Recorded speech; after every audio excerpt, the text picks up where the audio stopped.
Our story begins in an old neighborhood on 1/10 of an acre lot with 2 dogs. That is Mr. Running Water Farmer. More than anything, he wanted to live off the works of his labor. So he turned his small lot into a thriving Garden of Eden. And Mr. Running Water Farmer was happy. But Mr. Running Water Farmer knew that he needed to make Mrs. Running Water Farmer happy too. And she loved nothing more than having 2 eggs for breakfast every morning with coffee.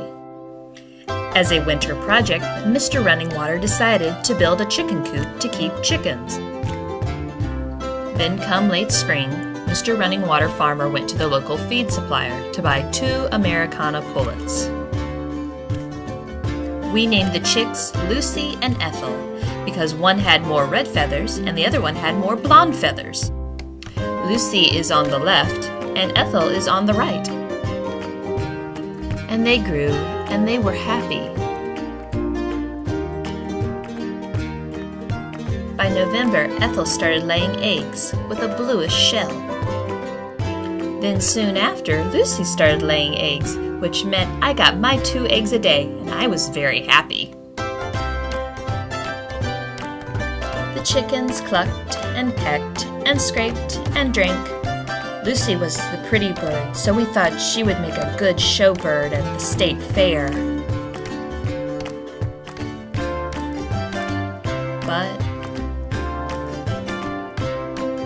one morning when I opened the coop, I saw a terrible surprise, and Ethel was alone.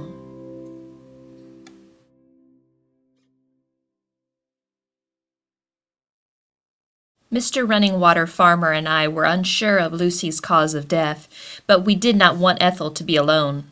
We found a man who raised Aracanas and would sell us 2 4-month-old pullets.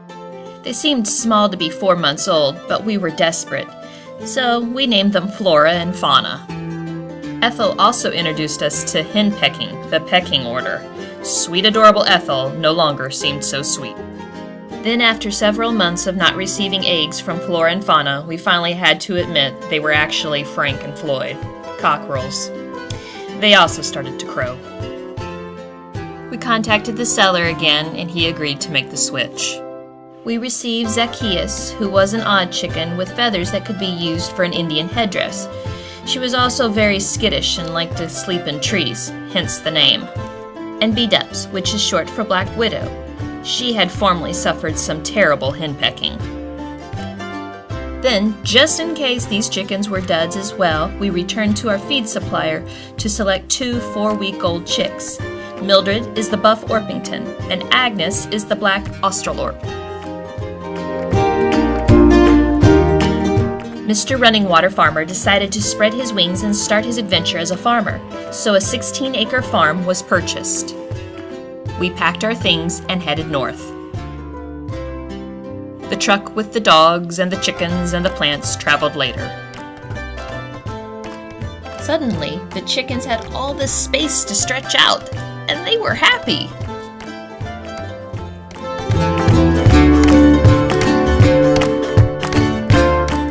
Soon, B-Dub started laying the bluish eggs as well. So alterations were made to the coop, stretching it out for 2 nesting boxes. I was happy because I got my 2 eggs for breakfast. We all loved the farm. It was peaceful and offered spacious beauty.